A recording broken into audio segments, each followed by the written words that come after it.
시청자와 함께 만들어가는 시민데스크. 오늘은 3월 시청자위원회 소식으로 준비했는데요. 장애인 방송 접근권을 넓히기 위한 방송계 전반의 움직임 속에 YTN은 어떤 준비를 마쳤는지 미리 점검해봅니다. 어느새 문화 강국으로 자리매김한 한국 대중예술, K문화의 거센 확산 속 언론의 자세는 무엇인지 YTN 보도로 살펴봅니다. 이어서 평화를 염원하는 우크라이나 전쟁 소식과 함께 강제징용 해법을 전한 YTN의 여러 대담 등을 분석해봤는데요. 시청자위원회 날카롭고 밀도 높은 고견으로 가득한 3월 정기회의 내용 잠시 후에 만나보시죠.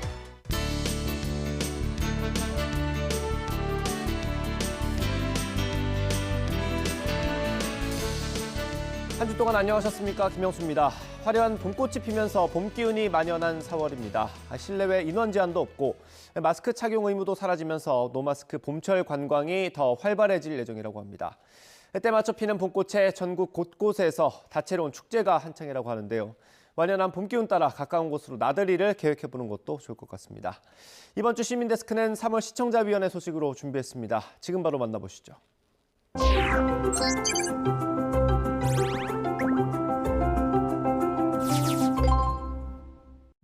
그럼 지금부터 또 YTN 시청자위원회 3월 정기회의를 시작하겠습니다.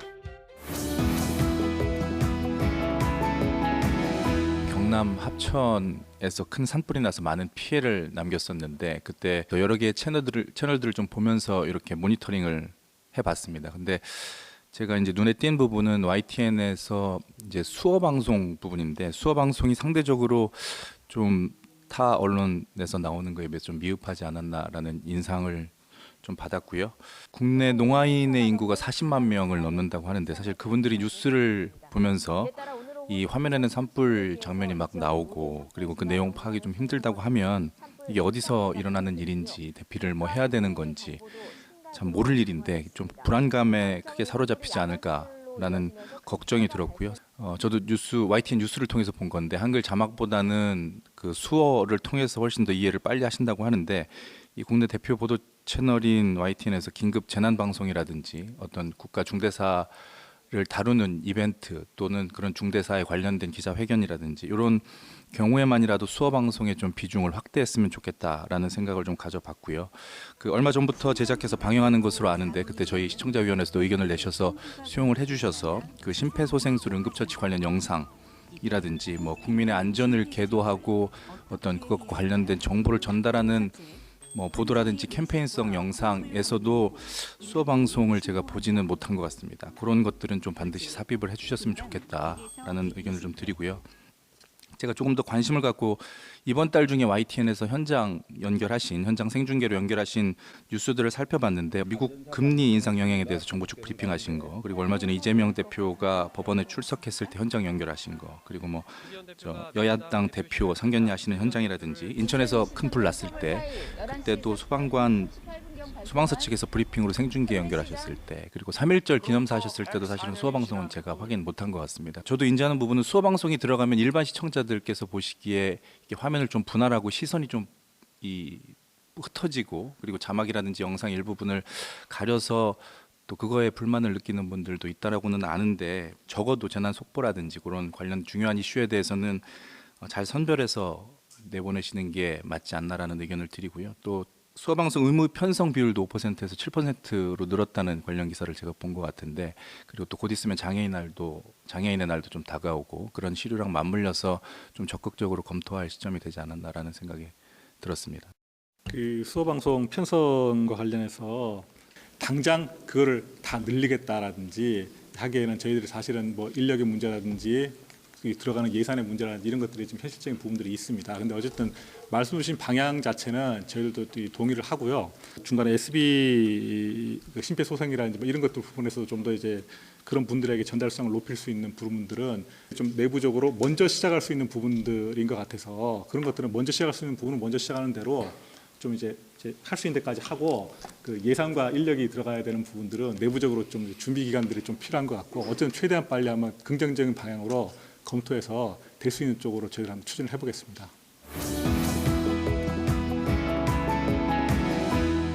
일단 3월 20일 날 보도됐던 외화에 무릎 꿇은 한국 영화 달라진 관객 눈높이 맞춰야라는 보도가 있었습니다.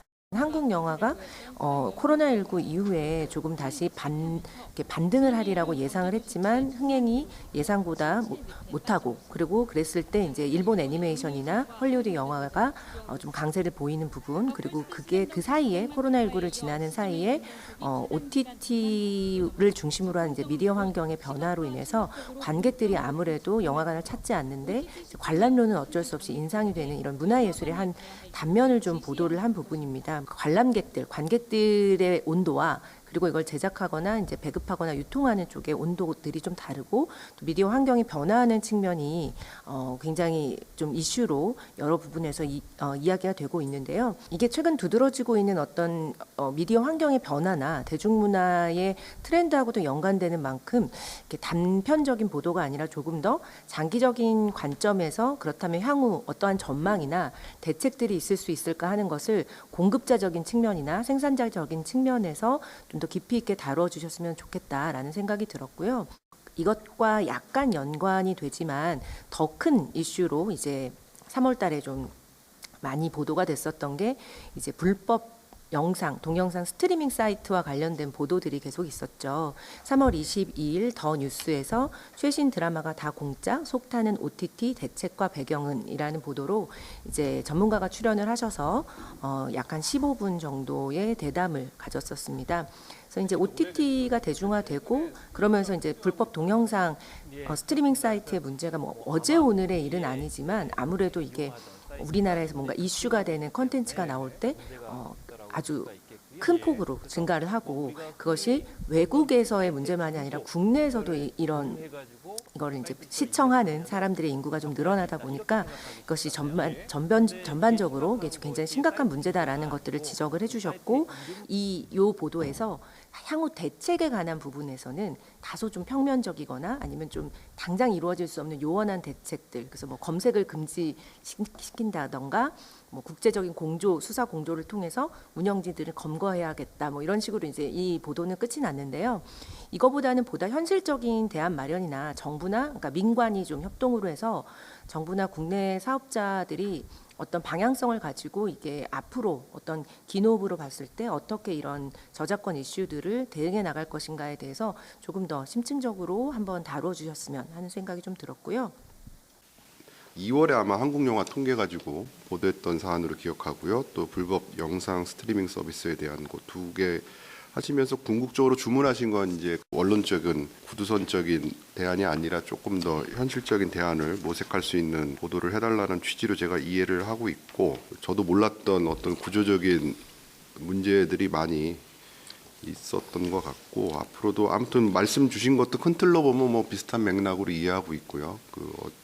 현실 속에서 있는, 특히 대중문화계 속에 곳곳에 있는 어떤 현실적인 구조적인 한계들, 이런 것들을 조금 더 천착해서 보도할 수 있도록 계속 노력하겠습니다. 3월에 방영된 뉴스 보도 중에 사교육 관련 보도들에 대한 의견을 드리고 싶은데요. 사교육비 폭증이라는 문제의식 덕분에 정부에서도 종합적인 대책을 마련하겠다고 예고하고 있는데요. 이런 심각성을 바탕으로 3월 9일 뉴스라이더 프로그램에서 초등의대반 의사만 꿈꾸는 교육 에듀푸어 부모라는 제목으로 뉴스 제목만으로도 우리 사교육 시장이 얼마나 심각한지를 실감할 수 있었는데요. 다만 사교육 현장의 정보를 그러니까 자세히 파악하는 데는 사교육 전문가로 나오신 종로학원 대표님의 말씀이 유익할 수는 있으나 공교육에서의 해결점을 찾는 질문에서는 공교육을 지원하는 교육행정 전문가나 공교육을 직접 실행하는 실무자 혹은 공교육을 받고 있는 뭐 학생이나 관련 사람들의 이야기가 좀 더 논의되었으면 더 효과적이지 않았을까라는 생각이 듭니다.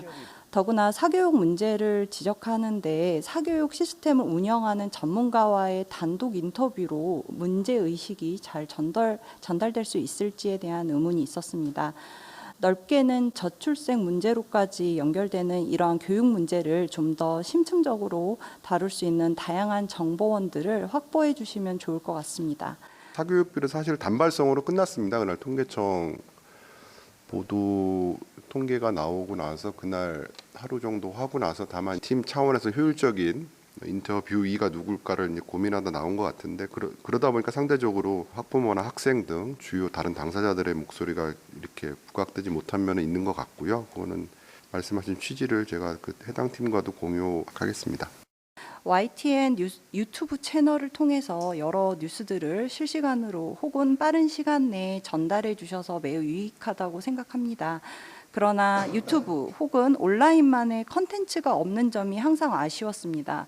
YTN 플러스에서 자막 뉴스나 제보 영상이 게시되기는 하지만 대부분이 뉴스에서 보도된 소재들이기 때문에 YTN만의 단독 온라인 콘텐츠 제작이 부족하다는 생각이 들었습니다. 예를 들어 YTN 플러스에서 1년 전에 제작한 안녕 대선이라는 자체 콘텐츠가 있었는데요.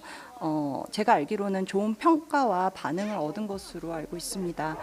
이처럼 기존의 뉴스의 틀에서 벗어나서 시청자와 소통하는 좀 더 신선한 뉴스를 제공해 주시면 시청자 입장에서는 더욱 반갑지 않을까라는 생각이 듭니다. 안녕 대선 말씀 예를 들어주셨는데 제가 나름의 항변 겸 홍보를 좀 하면 그 안녕 대선을 제작했던 팀이 대선이 끝나고 이제 또 여러 가지 제작을 했고 지금도 하고 있습니다. 그래서 한국에 와 있는 어떤 이방인들의 삶을 들여다보는 소파 트래블러라고 그래서 여행 유튜버 체코제와 함께 국내 곳곳을 여행하면서 그들의 애환을 다룬 뭐 이런 것도 했고요. 지금은 그 지니어스라고 환경 콘텐츠를 그 팀이 제작을 하고 있습니다. 말하자면 이제 익스플레인 프로그램인데 현장도 가고 뭐 그냥 설명도 하고 해서 환경에 관련된 거를 열심히 하고 있으니까 그걸 봐주시면은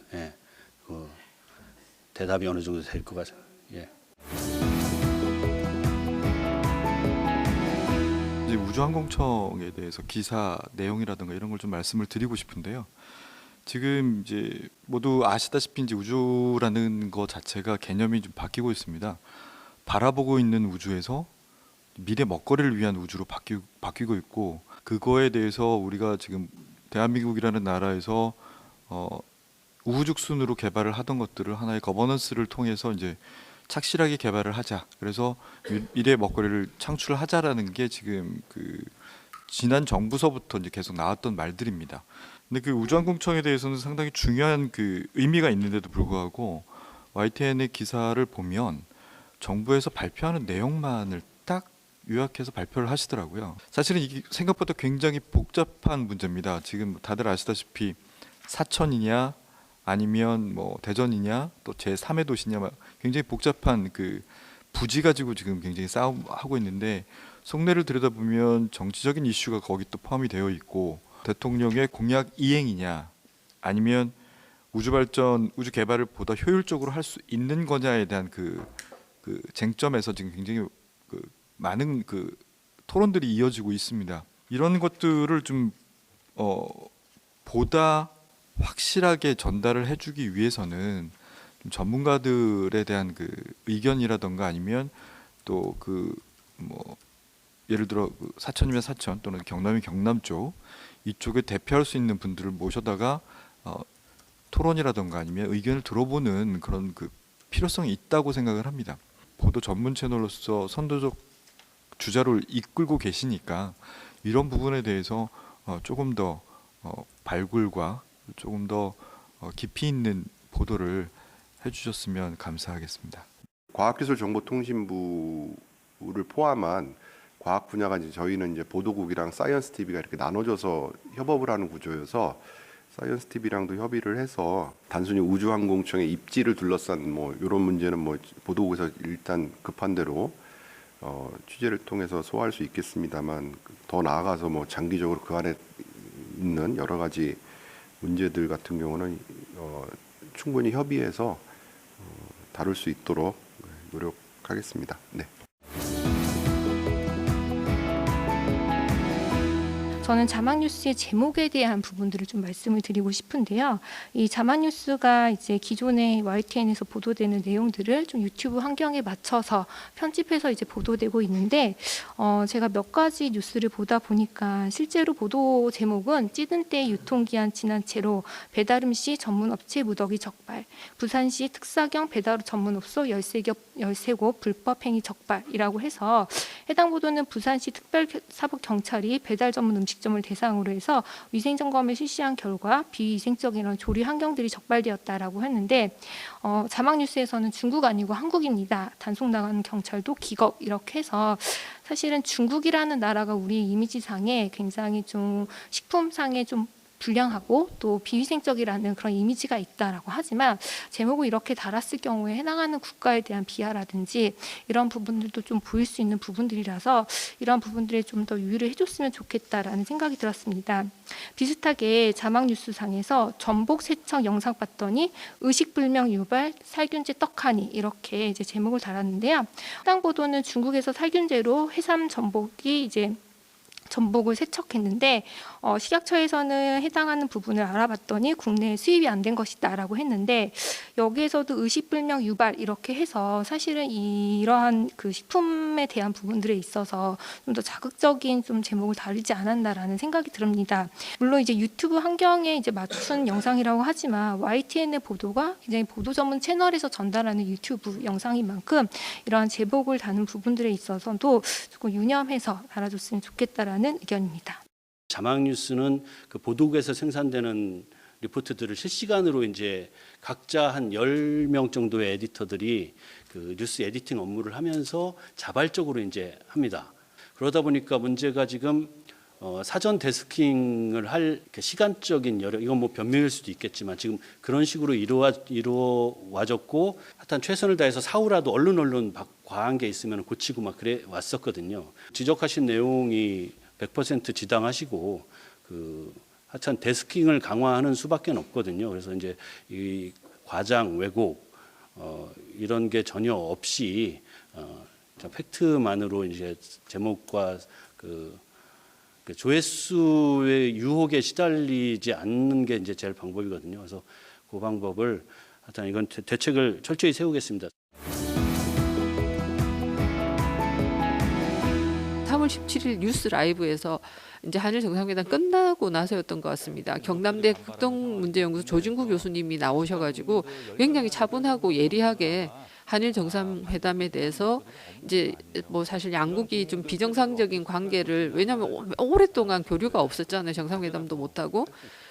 청산하고 새롭게 관계 개선의 모멘텀을 마련했다는 점은 긍정적으로 평가하면서 강제 동원 문제와 관련해서 일본 정부의 포괄적인 사죄 등 성의 있는 조치가 없고 화이트리스트 배제 조치 해제도 하지 않는 등 여전히 많은 과제를 남겼다고 평가했습니다.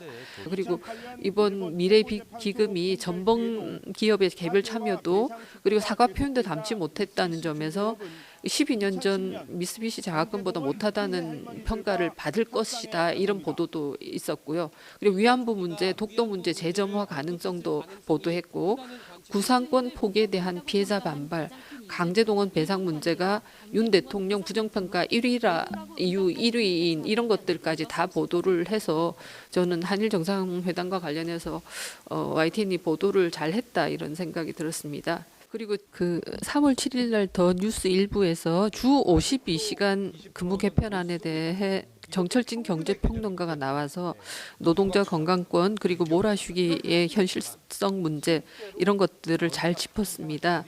그런데 이제 이 근로시간 개편 관련해서는 그 사이에 노동부 대통령실이 계속 발표가 수시로 팩트가 수시로 바뀌어 가지고 이게 뭐가 도대체 진실인지 알 수가 없는데요. 그래서 좀 근로시간 개편을 둘러싼 그동안의 경과에 대해서 좀 제대로 된 팩트 체크를 해볼 필요가 있겠습니다.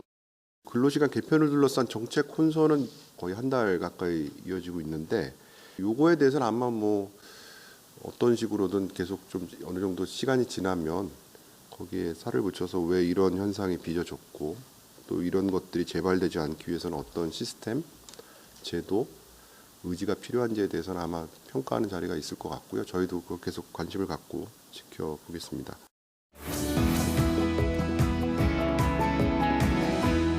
3.1절 날에 일장기를 내걸었던 목사에 대한 부분도 계속 이제 보도가 나오고 있습니다. YTN에서도 직접 가서 취재도 하시고 인터뷰도 하셨던데 이 분이 그 윤석열 대통령으로부터 감사장을 받았던 인물이다라는 게 이제 다른 언론 단독 보도로 나왔고요. 특정 정당에 소속됐다라는 질문에 YTN 그 인터뷰에서는 질문에 답을 하지 않았습니다.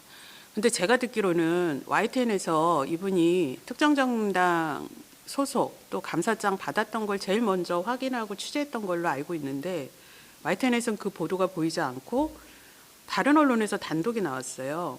그래서 왜 YTN에서 이렇게 좋은 단독 취재를 하고도 보도를 내보내지 못했는지 아니면 제가 알고 있는 사실이 아닌지 그거에 대해서는 국장님께서 좀 말씀을 해주셨으면 좋겠습니다. 그때 약간 소강 상태에 들어갔다가 저희 보도로 다시 그 사건이 좀 주목을 받고 애초에 뭐 저희가 그런 의도였다면은 접근 자체를 안 했을 거고요. 그 저희 기자가 오히려 끈기 있게 해서 직접 만난 건도 처음이었으니까 그러면서 다시 화제가 됐고 다수의 언론에서 아마 인용이 됐던 걸로 제가 기억을 하고 있고요. 그게 또 바탕이 돼서 이제 추가 취재가 이루어지면서 아까 말씀하신 그런 부분들이 또 추가로 드러났던 부분도 있으니까 좀 널리 이해해 주셨으면 좋겠습니다. 네. 언론단체들이 정한 그 각종 보도 준칙이 있습니다.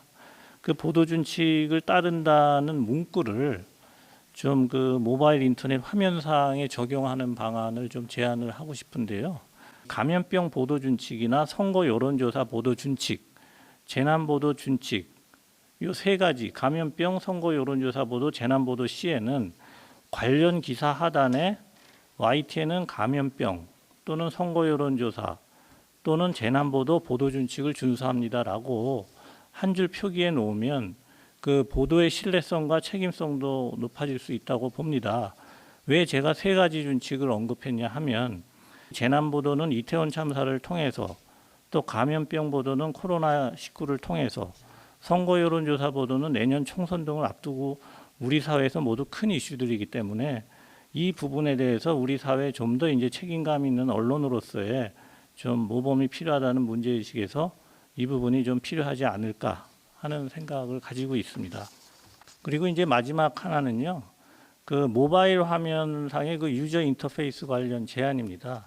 그 YTN 모바일 첫 화면은 앱의 얼굴인 동시에 이용자가 한눈에 정보를 파악할 수 있는 공간입니다. 이런 맥락에서 보도 전문 채널로서의 실시간 자막 뉴스를 그 상단에 띠뉴스를 고정 배치해서 뉴스가 좀 흐르게끔 하면 어떨까 하는 생각입니다. 시청자 입장에서 띠뉴스를 통해서 주요 뉴스 제목들을 한눈에 좀 살펴볼 수 있어서 좋을 것 같고요. 그리고 그 띠뉴스에서 흐르는 뉴스 아이템 중 하나를 특정해서 이제 눌러주면 해당 뉴스로 이동하게끔 했으면 좋겠습니다. 아울러 이렇게 되면 모바일 웹 화면이 좀 정태적이지 않고 좀 더 역동적인 화면 구성이 될 수 있다고 봅니다. 위원님 지적하고 위원님 머릿속에 그려지는 그런 모습하고 일치가 안 될 수도 있는데 저희가 이제 지금 보는 첫 화면에서 좀 단순하고 좀 확대되는 그 화면이나 제목 개념으로 가고 위에는 이제 속보를 올릴 계획입니다. 그러니까 지금 이 시간 이런 게 나가고 있다. 이런 게 제 YTN에서 지금 나가는 뉴스다라는 거를 대표 기사로 걸고 그 밑에 관련된 기사들을 가급적이면 좀 붙이는 그런 쪽으로 이제 그 개편을 하고 있습니다. 그래서 그렇게 좋은 말씀 감사합니다.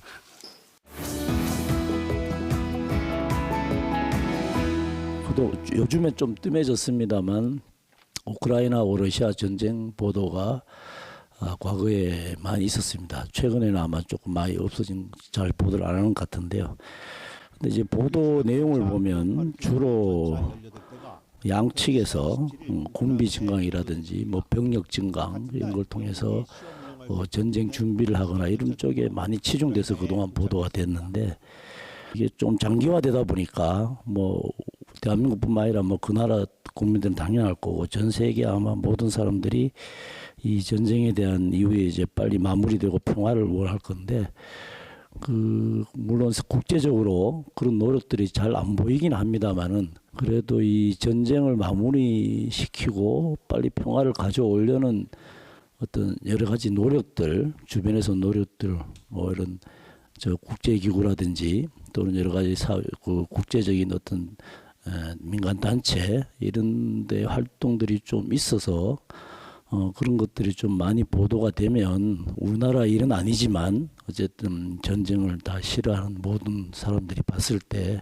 좀 희망적인 메시지가 좀 전달되지 않을까 하는 생각이 좀 듭니다. 그래서 혹시 기회가 되신다면 이런 우크라이나하고 러시아 전쟁에 관련된 그 여러 가지 그 전쟁을 마무리하기 위한 여러 가지 국제적인 또 사회적인 이런 노력들이 있는 걸 좀 확인도 하시고 또 있으면 보도를 좀 해주시면 좀 좋지 않을까 하는 그런 바람을 가져봅니다. 지지부진하게 계속 그 유혈 사태가 이어지고 있는데 아무튼 저도 생각을 못한 부분인데 아마 중재를 통해서 조기 종전을 유도하는 여러 가지 국제사회 움직임도 있을 것 같고 그런 부분은 관심을 갖고 지켜보겠습니다. 첫 번째로는 좀 정확한 사실관계를 보도를 했었는지에 대해서 좀 제가 눈여겨봤습니다. 3월 9일자 보도에서는 팩트와이 정진석 정부 해법은 문희상 아이디어라는 제목의 보도가 있었는데요. 정부의 강제징용 해법에 대한 비판이 거세지자 국민의힘 인사가 그것은 원래 민주당 아이디어라고 주장했다는 보도인데 다른 언론들의 보도를 보면 단순히 양측의 주장만을 나열해서 보도를 한 경향이 있었습니다. 그런데 YTN은 이에 대해서 실제로 사실관계에 대한 팩트체크를 명확하게 하였습니다. 이 부분은 대단히 잘한 것으로 평가합니다. 그리고 또 3월 8일자 보도를 한번 보겠습니다. 민주평화통일자문위원회 석동현 사무처장이 식민 지배를 받은 나라 중 지금도 사죄나 배상하라고 악쓰는 나라가 한국 말고 어디 있느냐라고 말했다고 보도를 했던 것입니다. 그런데 불과 얼마 전 YTN이 올해 1월 4일에 보도했던 보도에 의하면 폴란드는 현재도 지속적으로 독일의 전쟁 배상 문제를 요구해 오고 있습니다. 그래서 이런 보도는 명백히 받아쓰기 보도라고 생각합니다. 조금만 더 신경을 썼더라면 사실관계 확인이 가능했었을 것입니다. 잘한 부분도 있지만 아쉬운 부분도 있다는 점에서 앞으로 좀 사실 확인 보도를 조금 더 신경을 써주셨으면 좋겠습니다. 단신 처리했던 걸로 기억을 하는데 그 후에 이제 공방이 벌어지면서 조금 커졌던 걸로 기억을 하고 있는데요. 이걸 다 팩트 체크하려면 이제 한도 끝도 없으니까 그래서 의미 있는 결과들도 많이 있습니다. 아까 좋게 봐주신 몇 가지 뭐 미쓰비시나 뭐 문희상 안에 대한 그래서 이제 그런 면을 조금 더 크게 봐주셨으면 좋겠습니다. 부족한 부분은 계속 보완해 나가겠습니다. 그리고 두 번째로는 그 법조 관련된 뉴스입니다. 제가 지난번 그 회의 때 언급을 한번 하긴 했었는데 법조계 뉴스 중에서 검찰발 뉴스는 특별히 조심을 해야 됩니다. 검찰의 행태가 사회정의에 부합하는가 문제는 이제 별개로 논의하더라도 현재 검찰은 재판의 한쪽 당사자입니다. 그래서 검찰발 뉴스를 사실인 것처럼 보도하는 것은 헌법의 무죄 추정 원칙을 무너뜨리는 법적인 문제가 있고 또 정확한 사실 보도라는 언론의 의무를 저버리는 저널리즘 문제도 있다고 생각합니다. 이와 관련해서 3월 9일자 보도 중에 흉악범인데 그냥 돌려보내면 안 되나 납포 전부터 북송 검토라는 보도가 있었습니다. 여기에서는 탈북어민 강제 북송 공소장에 관한 내용을 보도를 하고 있습니다. 기자는 보고서를 만들라고 지시합니다. 그냥 하라며 강행합니다. 와 같이 마치 사실로 확정된 것인 양 보도를 했습니다. 현재는 공소장만 공개되었고 증거조사도 진행되지 않은 상태입니다. 공소장에 기재된 내용이기 때문에 보고서를 만들라고 지시합니다가 아니라 보고서를 작성을 지시했다고 공소장에 적혀 있습니다와 같이 인용식 보도로 했었어야 할 거라고 생각을 합니다. 이 경우 데스크에서는 아무런 검증이나 게이트키핑을 하지 않는 것인지 좀 의문이 들기도 하고 좀 아쉽습니다. 다시 한번 저도 볼게요. 만약에 말씀 주신 것처럼 공소장 내용이 이렇습니다라고 하면서 쭉 설명하는 과정에서 라면은 이제 그것도 적절한 기술 방식은 아닌 것 같습니다만 그랬다면 좀 양해가 될 수 있을 것 같은데 말씀 주신 것처럼 인용 보도를 하면서 기정사실화해서 자기 목소리로 단정해서 보도했다면은 그거는 조금 문제가 될 것 같고요. 그거는 다시 한번 제가 지켜보고 법조팀이랑 의견을 교환해서 이런 일이 재발하지 않도록 하겠습니다. 예, 이것으로 오늘 3월 정기회를 모두 마치겠습니다. 모두 수고하셨습니다.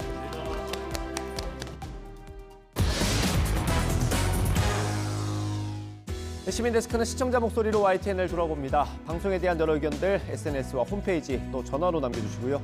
저희는 다음 주에 더 다양한 시청자 의견으로 들어오겠습니다. 시청해주신 여러분 고맙습니다.